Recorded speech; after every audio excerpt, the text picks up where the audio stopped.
Before I answer this question, I want to give a content warning for SA, but I will give resources after the info. If your partner touches you sexually while you're asleep, is that SA? This is an important question, but let's first review what sexual consent is. At the core, consent is an ongoing process of discussing boundaries and what you're comfortable with, as well as agreeing to sex or how you're going to have sex. Consent should be clearly and freely communicated. If someone agrees to sexual activity under pressure of intimidation or threat, this isn't consent, as it's not freely given, meaning someone didn't get to make a decision for themselves because they wanted to do it.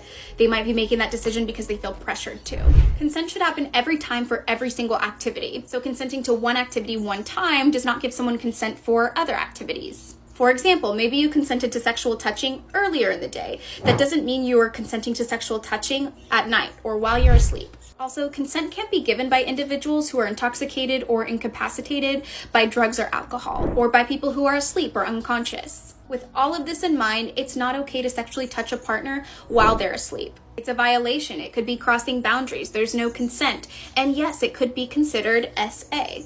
SA often refers to behavior that impacts a person's ability to control the sexual activity that's happening or the circumstances in which sexual activity occurs. And when you're asleep, you're unable to have a say in what's happening to you because you're sleeping. And they should know better. Respectful partners want you to feel comfortable and safe, and that wouldn't make someone feel comfortable or safe.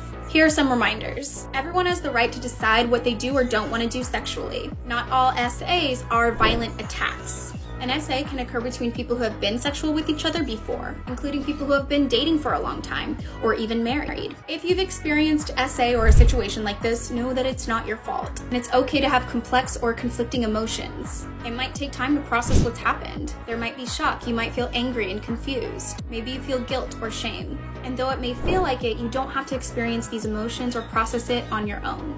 You have options like to talk to someone you trust and getting help from people who support you or people in your community. You might also access resources. Resources like a website for survivors or a hotline. Maybe you report it. Maybe you go to the doctor. I know it's hard, but try and identify things that you need and just take it day by day. Here are 2 online resources that I recommend. RAIN.org, which has the National Sexual Assault Hotline, and Love is Respect.